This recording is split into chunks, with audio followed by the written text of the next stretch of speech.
Pour l'approbation, 269. Contre, 244. L'Assemblée nationale a approuvé la déclaration de politique générale du gouvernement. Si demain il y avait une dissolution, vous seriez combien à l'Assemblée?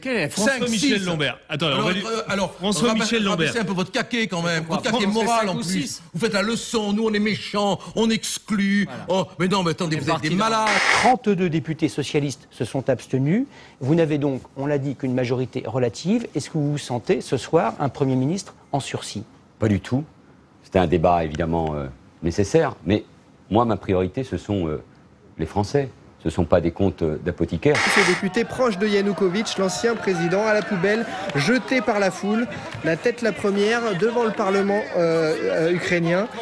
Ils ont estimé certainement que c'était une ordure. Je vous raconte l'histoire rapidement. Donc, il a œuvré pour voter des lois en faveur des rebelles pro-russes pour amnistier leurs actes. Ce n'est pas un accident qui a causé la mort des 450 migrants dont les corps ont été retrouvés au large de Malte il y a quelques jours. Selon les témoignages des 9 survivants, ce sont les passeurs qui ont volontairement éperonné et coulé le bateau qui transportait les clandestins en provenance du Proche-Orient.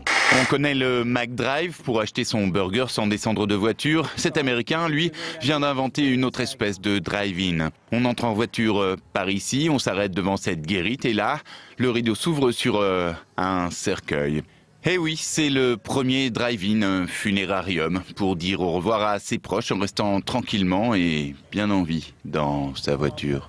On a des images de caméras de vidéosurveillance à vous montrer, des images qui nous viennent de Chine. Un camion est rentré à grande vitesse, regardez, dans un arrêt de bus. Bilan quand même, bon, il y a 8 morts et 6 blessés. Le conducteur a perdu le contrôle de son véhicule lorsque ses freins ont lâché.